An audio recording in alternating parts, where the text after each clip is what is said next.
Hi friends, ఈరోజు paper లాగా ఉండేటటువంటి పప్పు చెక్కలు ఎలా చేసుకోవాలో చూద్దాము. ఈ సంక్రాంతికి స్పెషల్గా మనం చెక్కలు చేసుకుంటూ ఉంటాం. ఆ చెక్కలలో రకరకాలు ఉంటాయి. వాటిల్లో ఒకటి పప్పు చెక్కలు. ఈ పప్పు చెక్కల్ని ఎలా పేపర్ లాగా చేసుకోవచ్చు ఈ వీడియోలో ఈజీగా చేసేసుకుందాం. మీరు కూడా వీడియో ఫుల్గా చూడండి, అలాగే చేయండి. చాలా బాగా వస్తాయి. అన్నీ ఒకే కలర్లో చక్కగా వస్తాయి. ఒక పెద్ద గిన్నె తీసుకోండి, అందులో 2 కప్పుల వాటర్ వేయండి. అలాగే తగినంత సాల్ట్ వేసుకోండి.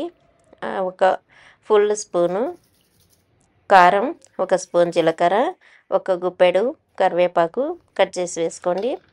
తర్వాత ఇక్కడ అరకప్పు వరకు, అంటే ఒక 3-4 స్పూన్ల వరకు 10 నిమిషాలు నానబెట్టినటువంటి పెసరపప్పు, అలాగే అరకప్పు శనగపప్పు, 2 కూడా 10 నిమిషాలు నానబెట్టాలి, ఎక్కువసేపు నానబెట్టకూడదు.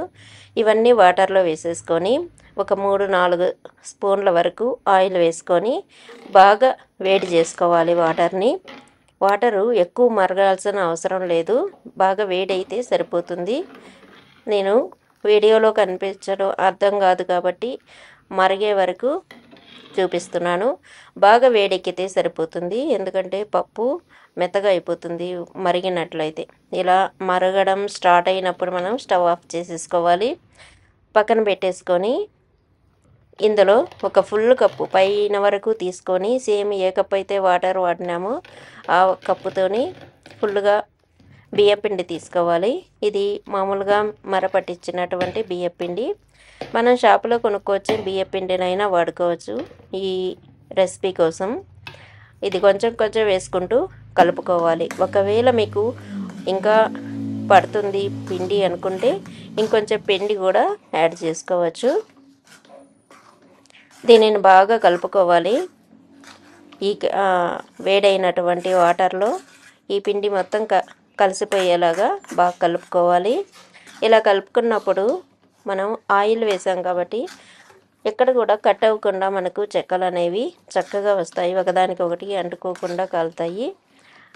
ఇలా వేడి చేయడం వల్ల వాటరు బాగా పల్చగా వస్తుంది ఈ చెక్కలు అనేవి. ఇందులోనే ఆనియన్ కావాలన్నా కూడా మనం సన్నగా తరిగిన ఆనియన్, దంచినటువంటి పచ్చిమిర్చి ఇవి కూడా వేసుకోవచ్చు. ఇది గోరువెచ్చగా అయ్యే వరకు చల్లార్చుకోవాలి. గోరువెచ్చగా ఉన్నప్పుడు ఒకసారి బాగా కలిపినట్లయితే మనకి ఇంకా ఏదైనా పిండి పట్టేటట్లుంటే కొంచెం పిండి వేసుకోవచ్చు. అందుకని గోరువెచ్చగా ఉన్నప్పుడు కలిపేసుకోవాలి. ఇప్పుడు దీన్నంతా కూడా బాగా ఒక 10 నిమిషాల సేపు మర్దన చేసినట్లుగా కలిపి ఇలా పక్కన పెట్టుకోవాలి. ఇప్పుడు చిన్న చిన్న ఉండలుగా చిన్న చిన్న బాల్స్ చేసుకొని ఒక 20-30 రెడీగా పెట్టుకున్న తర్వాత మనం ఆయిల్ హీట్ చేసుకొని కాల్చుకోవచ్చు. ఇలా చిన్న చిన్న ముద్దలుగా చేసి పక్కన పెట్టుకుందాము. ఇవి సంక్రాంతికి మనం మురుకులు, చెక్కలు కంపల్సరీగా చేస్తాం కాబట్టి ఈ సంక్రాంతికి ఈ టైప్లో చేసి చూడండి, చాలా బాగా వస్తాయి. మిగిలిన పిండికి మూత పెట్టి పక్కన పెట్టండి. ఆయిల్ హీట్ పెట్టి ప్లేటు అలాగే గెరట మనం చెక్కలు తీసుకోవడానికి రెడీగా పెట్టుకోవాలి. ఇక్కడ ఆయిల్ పేపర్ కానీ పాల పేపర్ కానీ తీసుకొని ఇలా ప్రెషర్ తోటి మనం ప్రెస్ చేసుకున్నట్లయితే పల్చగా వస్తాయి. ఈ ప్రెషర్ లేని వాళ్ళు ఒక గిన్నెతోనైనా కూడా ఈవెన్గా ప్రెస్ చేసేసుకోవచ్చు. అడుగున ఫ్లాట్గా ఉండేటటువంటి పాత్ర తీసుకొని కూడా చేసుకోవచ్చు. చాలా ఈజీగా వస్తాయి. ఇది చూడండి, చాలా పేపర్ లాగా వస్తుంది మనకు. దీంతో ప్రెస్ చేసినప్పుడు ఈవెన్గా వస్తుంది చేత్తో ఒత్తే దానికంటే. ఇవి చాలా త్వరగానే కాలిపోతాయి, పలుచగా ఉంటాయి కాబట్టి మీడియం ఫ్లేమ్లోనే వీటిని కాల్చుకోవాలి. ఇలా మనం ఫాస్ట్గా ఒక్కొక్కరే చేసేసుకోవచ్చు. చాలా చక్కగా చాలా టేస్టీగా ఉంటాయి. మనకు పప్పులు ఎక్కువ ఉడికినప్పుడు పప్పులుగా కనిపిస్తూ ఉంటుంది.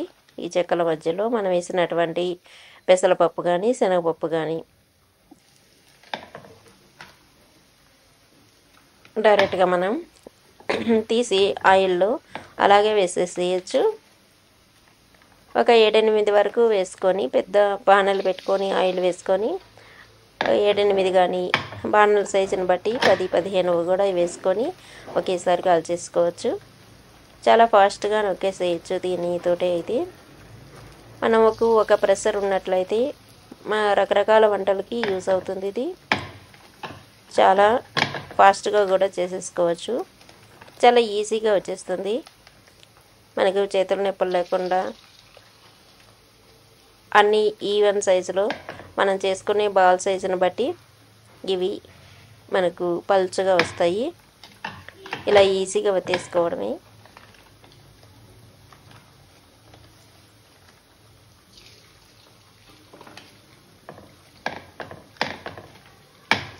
మనకు కాలేటప్పుడు మీడియం ఫ్లేమ్లోనే ఉండాలి మంట అనేది.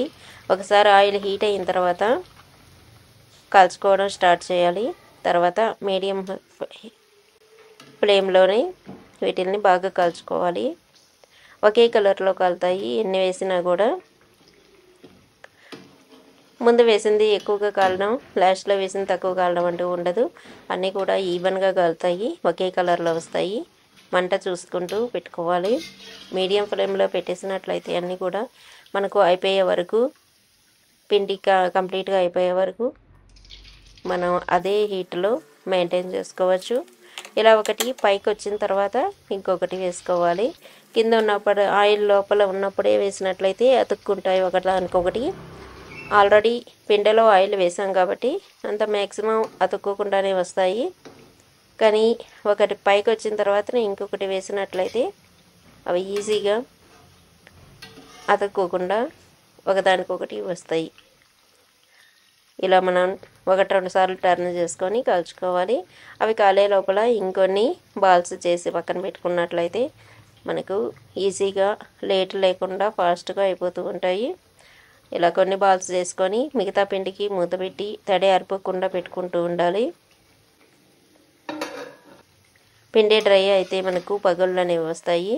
ఈ చుట్టూరు వచ్చేసి పగుళ్ళు రాకుండా ఈవెన్గా రావాలి అంటే మనం పిండి ఆరిపోకుండా ఒక మూత కానీ ఒక క్లాత్ కానీ వేసి పెట్టుకోవాలి. ఇక్కడ చూడండి అన్నీ ఒకే కలర్లో చక్కగా కలుతాయి. మీరు ట్రై చేయండి. చాలా ఈజీ ఈ రెసిపీ. నాకు ఒక 1/2 kg పిండికి ఇన్ని చెక్కలు అయితే వచ్చాయి. చాలా ఎక్కువ వస్తాయి, సన్నగా ఉంటాయి కాబట్టి చాలా ఇష్టపడతారు తినేదానికి కూడా. టీ టైం స్నాక్గా కూడా దీనిని వాడుకోవచ్చు. మీకు ఈ వీడియో నచ్చినట్లయితే సబ్స్క్రైబ్ చేసుకోండి మరిన్ని వీడియోస్ కోసం. నెక్స్ట్ వీడియోలో మనం కలుద్దాము. లైక్ చేయండి, కామెంట్ చేయండి, షేర్ చేయండి. తప్పకుండా రెసిపీని ట్రై చేయండి. Thank you for watching.